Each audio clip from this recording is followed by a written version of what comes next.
Agreements and restraint of competition. Policy against restrictions on competition is one of the oldest public policies declared by common law. This same policy is also the basis of federal and state antitrust statutes. The policy against restraints on competition is based on the economic judgment that the public interest is best served in free competition. Nevertheless, courts have long recognized that some contract or restrictions on competition serve legitimate business interests and should be enforced. Therefore, agreements that limit competition are scrutinized very closely by the courts to determine whether the restraint imposed is in violation of public policy. If the sole purpose of an agreement is to restrain competition, it violates public policy and is illegal. For example, if Martin and Bloom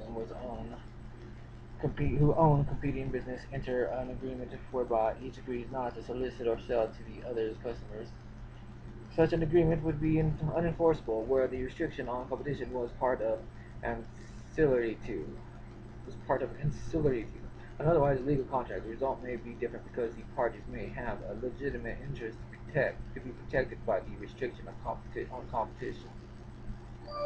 For example, if Martin had purchased Bloom's business, the goodwill of the business was part of what she paid for. She has a legitimate interest in making sure that Bloom does not open a competing business soon after the sale and attract away the very customers whose goodwill she paid for. Or suppose that Martin hired Walker to work as a salesperson in her business. She wants to assure herself that she does not disclose trade secrets, confidential information, or lists of regular customers to Walker, only to have Walker quit and enter a competing business. To protect herself, the buyer or the employer in the above examples might bargain for a contract clause that would provide that the seller or employee agrees not to engage in a particular competing activity in a specified geographic area for a special time, or a specified time after the sale of the business or the termination of employment. The type of the clause is called an ancillary covenant not to compete, or as it is more commonly known a non-competition clause or non-compete.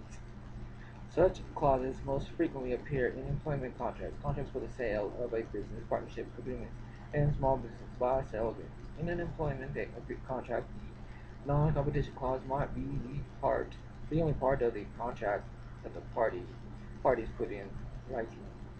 That is today's lesson.